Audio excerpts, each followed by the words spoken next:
Salut à tous, ici Adrien. Aujourd'hui on est le mardi 26 janvier 2021 et dans cette vidéo on va parler système d'exploitation et mémoire RAM. Oui, parce que sur le canal Linuxtrix Telegram, la question revient assez régulièrement ou des constats sont faits parfois en indiquant que plus un système d'exploitation a de la RAM, plus il va en consommer. Alors est-ce que c'est vrai, est-ce que c'est faux? Je me suis dit que j'allais tenter la petite expérience avec vous en vidéo. Alors, on va faire les manipulations en machine virtuelle parce que c'est plus facile que de la machine réelle, mais en soi, le résultat est identique si c'était une machine virtuelle ou réelle. Le processus de test, le voici. 4 systèmes d'exploitation testés, Windows 10, Fedora 33, Mint 20.1, hop, et puis Calculate Linux 20.6, je vais préciser les numéros de version. Et on va tester avec 4 et 8 Go successivement. Toutes les machines virtuelles ici, que ce soit Windows 10, Fedora, Mint ou Calculate Linux XFCE, sont des machines que j'ai installées depuis un moment. C'est toujours les mêmes, vous voyez la Fedora installée depuis 2018, la Mint depuis 2018. Donc ce sont les VM que j'utilise régulièrement au cours du temps. Donc bon, il y a des choses d'installer dessus et des petites bricoles. Bon, ça c'est pas très grave. Au moins on est sur des systèmes qui sont effectivement utilisés comme ils pourraient l'être utilisés sur un ordinateur par quelqu'un. Et donc, le protocole de test, il va être le suivant. Vous voyez, je vais lancer le système en question. Et puis, je vais afficher le gestionnaire de tâches de chacun des systèmes. Je vais attendre que le système soit démarré et soit stabilisé, que le disque et le processeur ne travaillent plus trop, pour faire les constats. Donc, ici, je vous montre dans les paramètres le temps que Windows se lance. 4 Go, hop, 4 vCPU, et puis je passerai à 8 juste après. Donc, je vous accélère bien sûr les temps d'attente de moulinage des systèmes, histoire que tout ça se stabilise. Donc vous voyez ici, 4 Go, 4 vCPU, 4 Go, 4 vCPU, 4 Go, 4 vCPU. Tous sont identiques de ce côté-là. Hop là. Donc je vais attendre environ une à 2 minutes, le temps que tout soit stable, et on constate les chiffres. Voilà, donc pour Windows 10, ça semble stabilisé. On est à 1,5 gigaoctets. Hop, 1,5 giga. Donc ici, je vais arrêter le système. Et puis, on va basculer avec 8 Go de RAM. Toc, donc 8192. Hop là. Et on répète le test.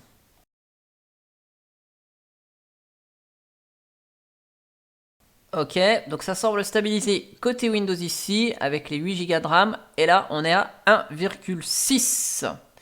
Donc ça consomme un tout petit peu plus avec Windows 10. Pas grand chose, pas grand chose. Hop là. Donc on va couper Windows 10. Et on va lancer notre test sur Fedora. Donc on commence avec les 4 Go de RAM ici. Donc je vais juste remettre pour moi plus tard Windows avec 4 Go puisque ça suffit largement.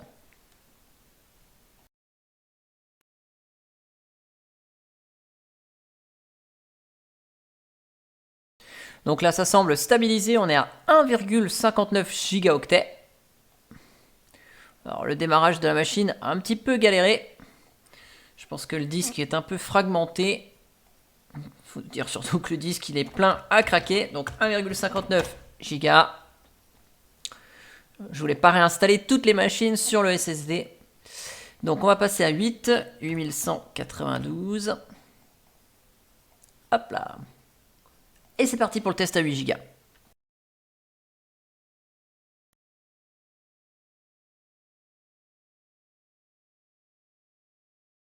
Eh bien avec Fedora, vous voyez, quand on passe à 8 Go, on est à 1,59 Go. Donc on est exactement identique, en tout cas sur Fedora 33, avec 4 ou 8 Go de RAM. C'est un truc de dingue.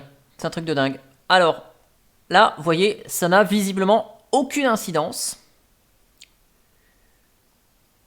sur le système. Allez, on passe à Mint, 4 Go. Je vais revenir ici à 4 pour mon système, 4096.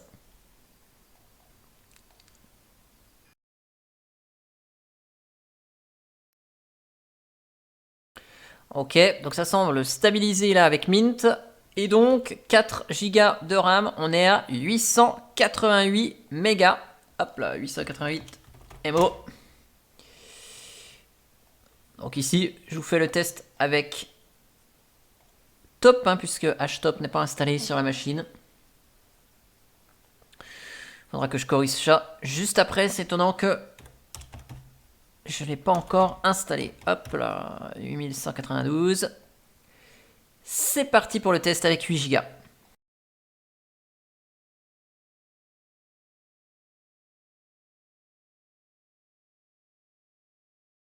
Alors là, ça semble être stabilisé avec Mint et on est à 804 mégas.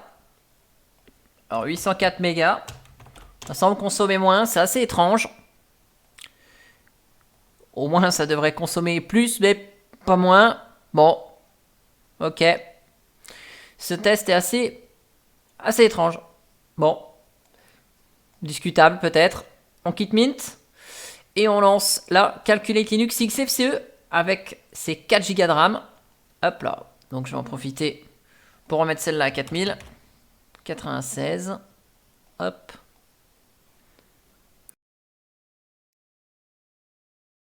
Bon, alors connaissant bien mon système Calculate, je sais qu'il ne va pas faire grand chose après, hein, puisqu'il n'y a pas de mise à jour automatique sur Calculate. Donc là, on reste à 422 mégas de RAM.